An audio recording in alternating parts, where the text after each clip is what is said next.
differentiation of k times fx, and so the k gets out, constant gets out, and the function gets differentiated. This is the quotient rule.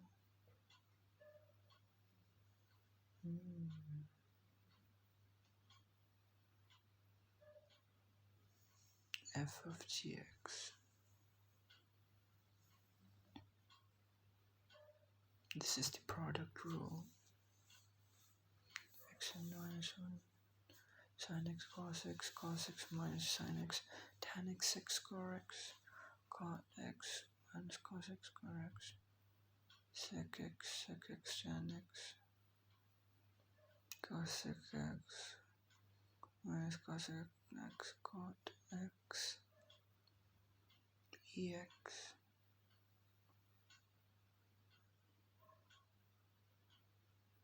Yes, it stays the same.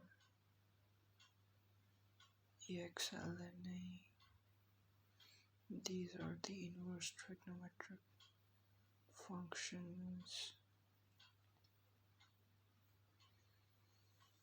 These are integration formulas.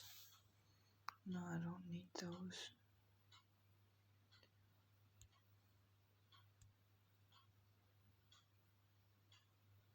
Now, is there an equation of 2D figures? Equation of squares.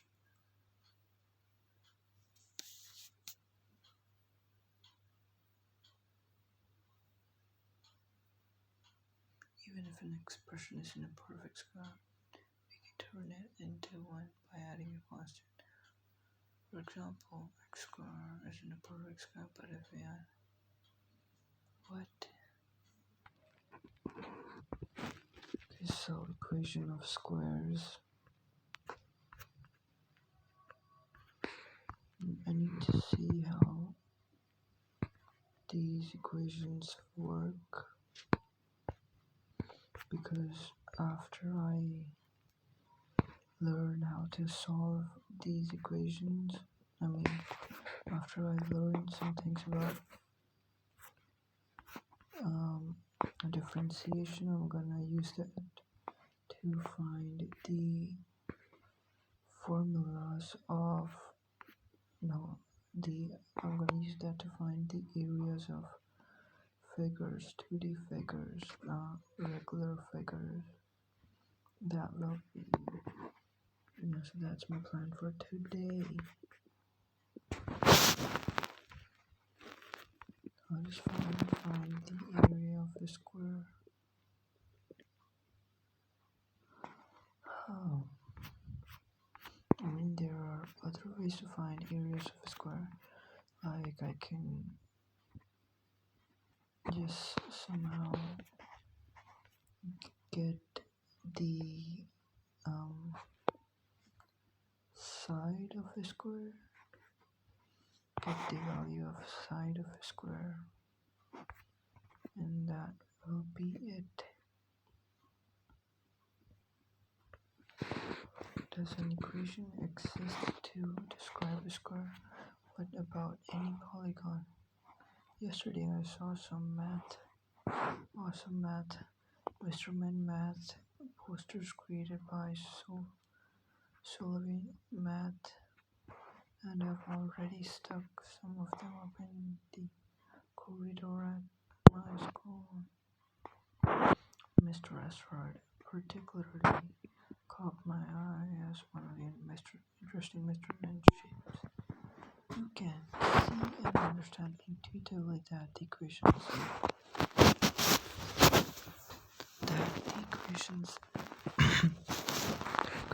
is a variation on a circle. In fact, the shape of the asteroid looks quite close to a square. Yeah, it does. This got me thinking, does a function exist to describe any given polygon? So here goes. using Scratch year 7 to 9 way of creating a polygon. So the standard way to create a polygon via programming is to get on a program such as Hopscotch, Logo, or Scratch and create a mini script to move and then rotate by the exterior angle and move and then rotate, etc. until you get back to where you started. Obviously, you need to use values for rotation angles that are factors of degrees in order to make a connected shape. Using 90 degrees as rotation angle, you get a square.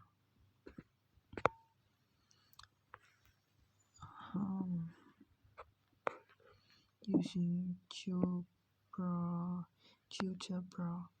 year 10-11 way of creating a square, it occurred to me that by increasing the power of the asteroid equation to make it closer to 1, it would approximately the linear function x plus y equals 1, so the curve would approximate a square. The slider in the picture given below represents the numerator of the fraction and the denominator is n plus 1. The slider must increment by 2 in order to keep the numerator even. Can you imagine out why this has to be the case? Click on the picture to go to GeoGebra file. The next step was to realize that I was actually approximating the function below. GeoGebra doesn't like this, so I put it on Desmos.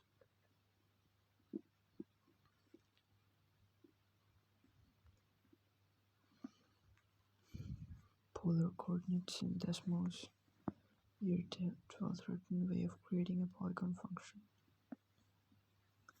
After I reached the modulus function above, I decided that polar coordinates might help with going further, but couldn't think of how this might work. Decided to look it up. I found what I was looking for. Thank you to the people who posted, but thought I'd describe the first part in a bit more detail so that students can understand the base of the function and then play around with the second part, which is fun and interesting. There's no way I could have come up with this but by playing around on Desmos. I've built up an understanding of why each cog in the function exists. Cog. What does that mean? If you haven't come across polar coordinates before, you can go look up the standard mathematics and then observe the picture below. I decided to stick it with the square for a square for the example, but could have chosen any polygon for this example. The x coordinate of the right side of the square is x equals cos of 45 degrees.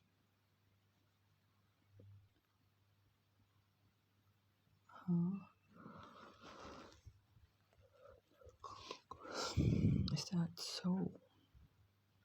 If it were any polygon with n sides, it would be x equals cos 180 by n, or in radians, x equals cos pi by n.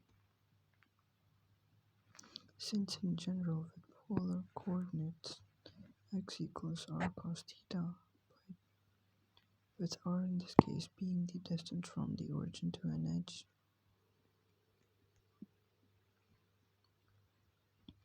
since in general with coordinates with polar coordinates x equals r cos theta, with r in this case being the distance from origin to the edge, combining equations 1 and 2 gives cos pi by n by cos theta. This is the equation for one side of a polygon. It's the base function for any polygon with theta between pi by n and pi n.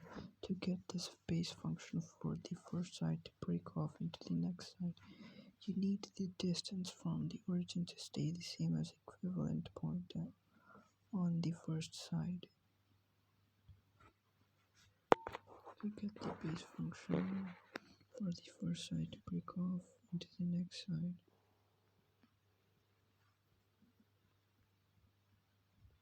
you need the distance from the origin to stay the same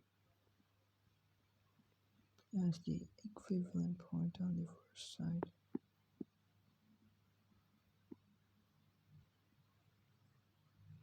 This is very well explained in the link above, so go ahead and play with it.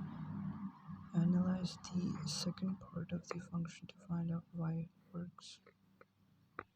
The entire function for any polygon is given by cos theta cos pi by n upon cos theta minus 2 pi by n floor to n theta plus pi by 2 pi. Click the picture to go to the Desmos file. The floor function rounds a number down to the closest integer. It is interesting to try the equation above without the floor to see what happens, and check this with different values. Indeed, without the floor we have cos pi by n and cos minus pi by n. Thanks for inspiring some new learning at the rest. Solve my math.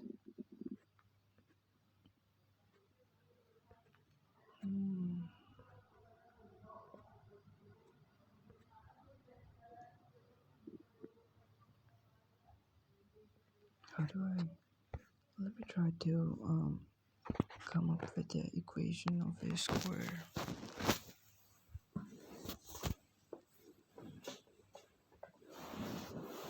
Equation of a square. Equation.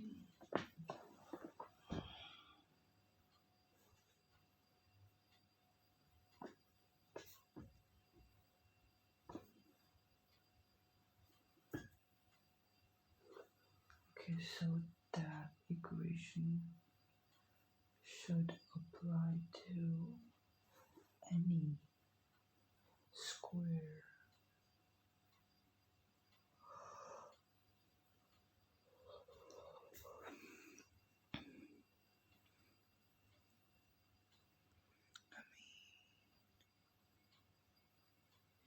You just need a side for a square.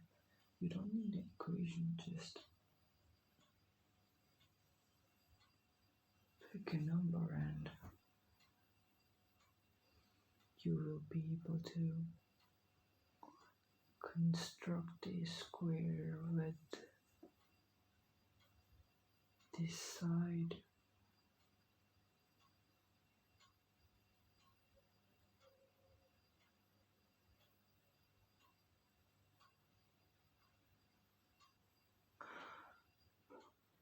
Construct a square with this side named for with the side value being given by the user.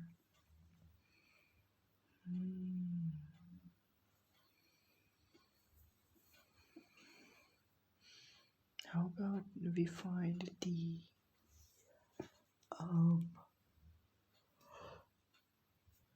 equation?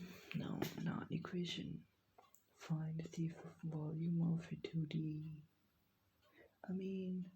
The volume of a 2D figure would be, it should be its area. It should be equal to its area. There's no volume, right? There shouldn't be any volume. Let's go to a cube. What does differentiation do? So x squared becomes nx n minus 1. So that will be 2x 2 times.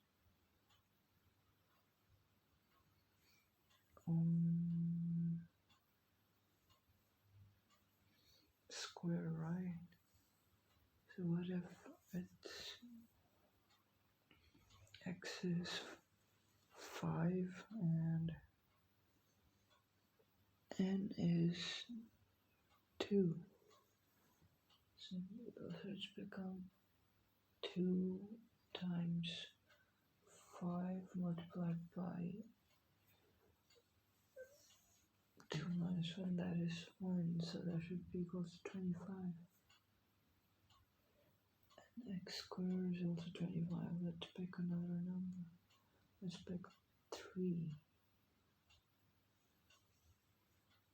5 cubed is 125, and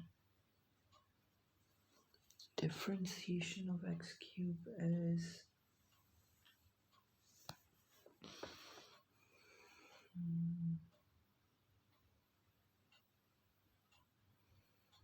it should be 25 times square, right? 3 times 5 square. 5 square is 25. 25 times 3 is 75. 25 times 3 is 75. 75.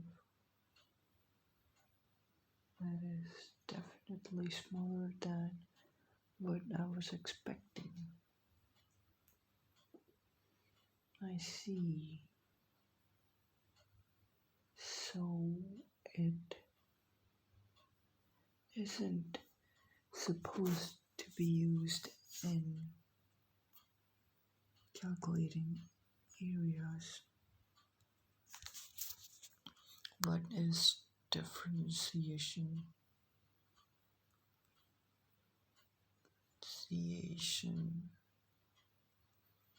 Used for? Differentiation is a method used to compute the rate of change of a function.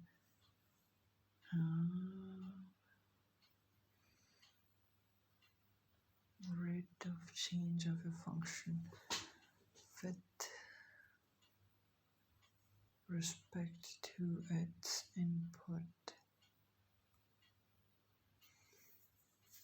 The rate of change is known as derivative of f with respect to x. Application of derivatives in real life. To check the temperature variation to determine the speed or distance covered, such as miles per hour, kilometer per hour. Derivatives are used to derive many equations in physics. In the study of seismology, like to find the range of magnitudes of earthquakes.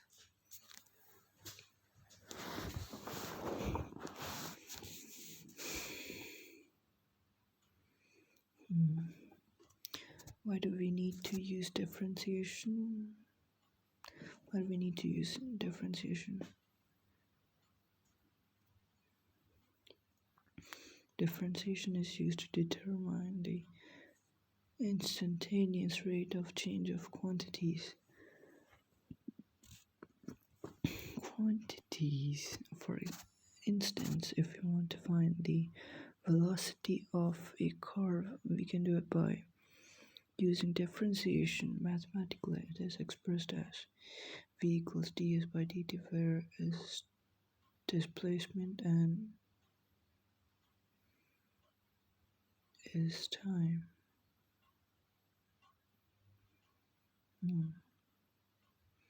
Displacement with respect to time. Who uses differentiation? Let's take a look at some popular examples of differentiation companies. Apple. While there are tons of tech companies out there, Apple has successfully differentiated its products over the years through innovation in product design. What branch of maths is differentiation? Differential calculus is the study of definition, properties, and applications of the derivative of a function. The process of finding the derivative is called differentiation.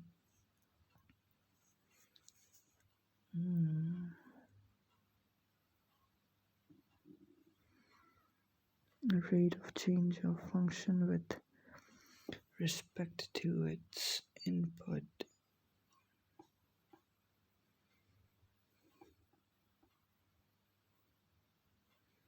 Algebra is the hardest branch of maths. Abstract algebra particularly is the most difficult portion, as it includes complex and infinite spaces. Today's mathematicians would probably agree that Riemann's hypothesis is the most significant open problem in all of math. It's one of the 7 Millennium Prize problems, with a $1 million reward for its solution. With the rewards for mathematical problems.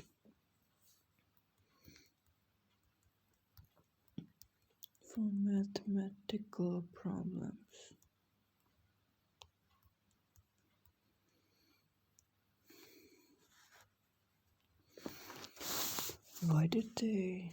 Okay, so the Millennium Prize problems are 7 well-known complex mathematical problems selected by the Clay Mathematics Institute in 2000. The Clay Institute has pledged a $1 million prize for the first correct solution to each problem.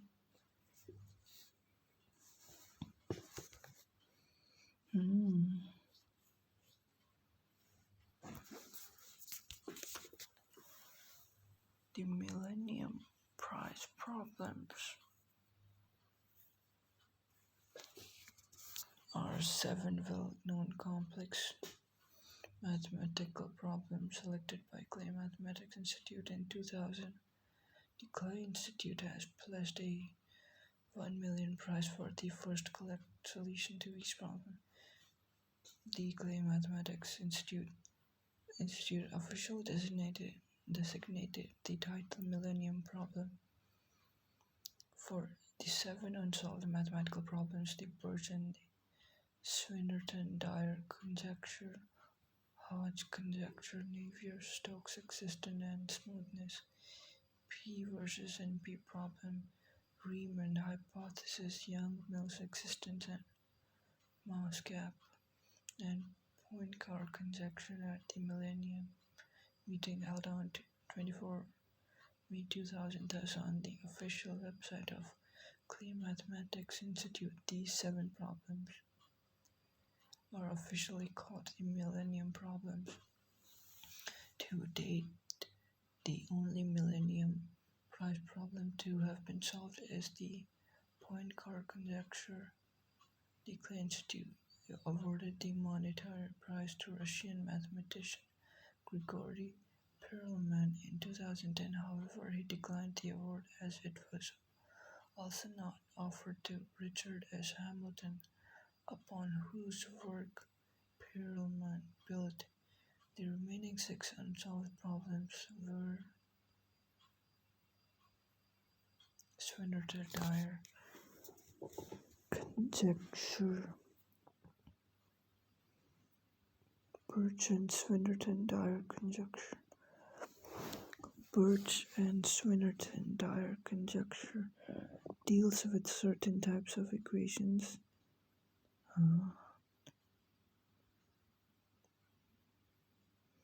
Those defining elliptic curves over the irrational numbers. The conjecture is that there is a simple way to tell whether such equations have finite or infinite number of rational solutions. Hilbert's 10th problem dealt with a more general type of equation.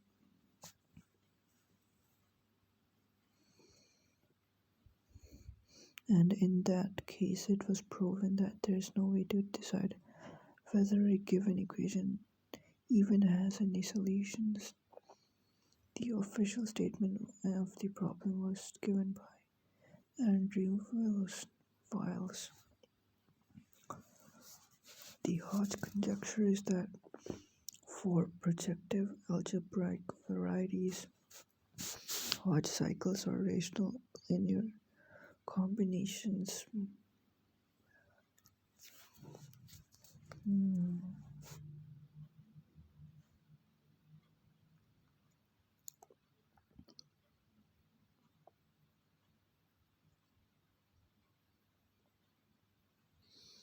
Hodge cycles are rational linear combinations of algebraic cycles. What the fuck is this? We call this group of Hodge classes of degree 2k on X. The modern statement of the Hodge conjecture is: let X be a non-singular complex projective manifold, then every Hodge class on X is a linear combination with rational coefficients of the cohomology classes of complexes of varieties of X.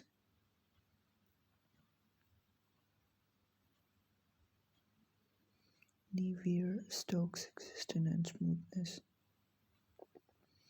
The Navier-Stokes equations describe the motion of fluids and are one of the pillars of fluid mechanics.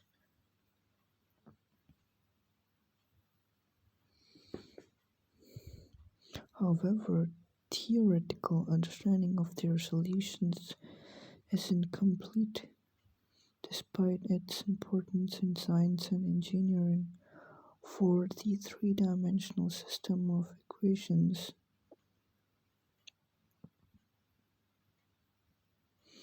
And given some initial conditions, mathematicians have not proven that smooth solutions always exist.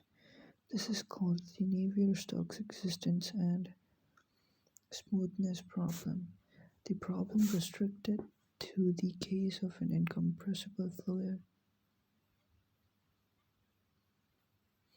is to prove either that smooth, globally defined solutions exist that meet certain conditions, or that they do not always exist and equations break down. The official statement of the problem was given by Charles Firman. P versus NP. Bro, these are some big level problems. The question is whether or not for all problems for which an algorithm can verify a given solution that is in polynomial time, an algorithm can also find that solution very quickly, since the former describes the class of problems for NP, while the latter describes P. The equation is equivalent to asking whether all the problems in NP are also NP. I don't know what the fuck this means. Riemann hypothesis. Choose the red part. An imaginary part blue of the Riemann zeta function along with critical line. The first non-trivial zeros can be seen at 1 point and the Riemann zeta function is a function whose argument may be any complex number other than 1.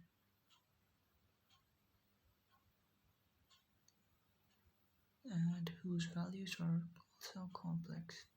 Its analytical continuation has zeros at negative, even integers, that is, this function equals 0 when s is 1 of the minus 2, 4, minus 6. These are called its trivial zeros. However, the negative even integers are not the only values for which the zeta function is 0. The other ones are called non-trivial zeros. The Riemann hypothesis is concerned with the locations of these non-trivial zeros.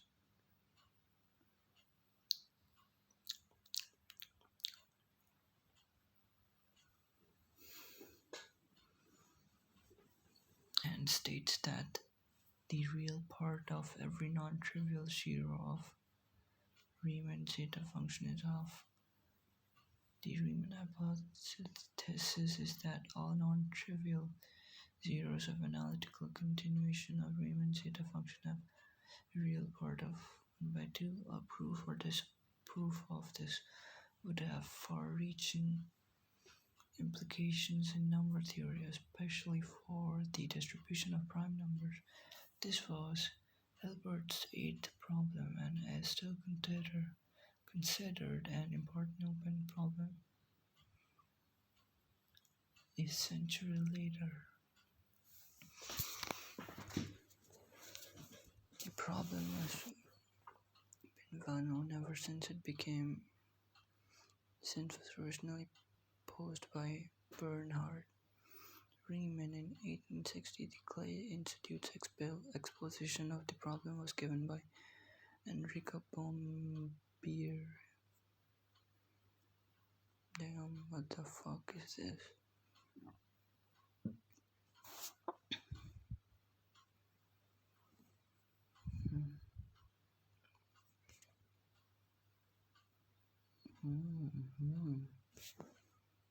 Dollars in prize money. Everyone knows that there's a bunch of money to be found studying STEM, but few fields are as direct about the opportunities for making money as math. The tradition of offering mathematical prizes goes back ages. One of the most famous men to offer prizes in exchange for proved theorem is the legendary Paul Erdos, whose $25 prize checks were often just framed as trophy rather than cashed. Still, that tradition carries on to today, and anyone who manages to prove one of these problems can solve it to the satisfaction of evaluation committees can expect a nice check in the mail. However, keep in mind that these are profoundly difficult problems that have stumped generations of mathematicians, so it's not exactly a free check.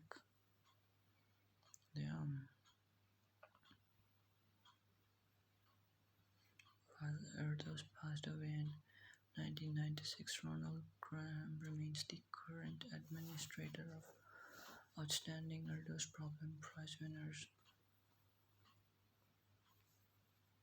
You can make $5,000 by proving one of remaining Erdos problems. The Erdos conjecture on arithmetic progressions. If the sum of reciprocals of the elements of set A diverges, then A contains arbitrarily long sequences of numbers with constant differences between terms. So you've got this set A made of positive integers. What the heck? Enterprise, Navier-Stokes equation,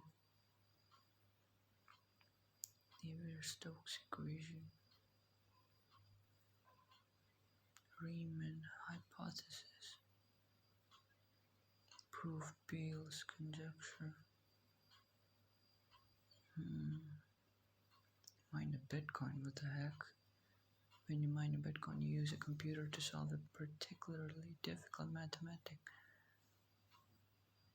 cryptograph problem. You're not actually doing the solving, and it's a simple brute force effort, but the fact of the matter is you're technically trying to solve a math problem before anyone else. Should your computer do this, successfully solve the cryptographical problem before anyone else, you'll be rewarded with 25 bitcoins as a way to encourage people to participate in the effort. 25 bitcoins is currently retailing for around $2,500. If you're not mathematically endowed, this may be the best way to get paid to do math. I see. So I can get paid to do math.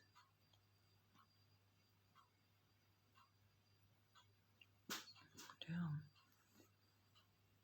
These are some nice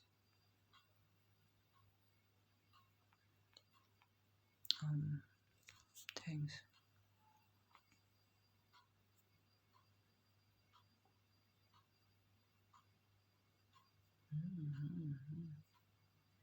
Science, technology, engineering, and mathematics. Okay.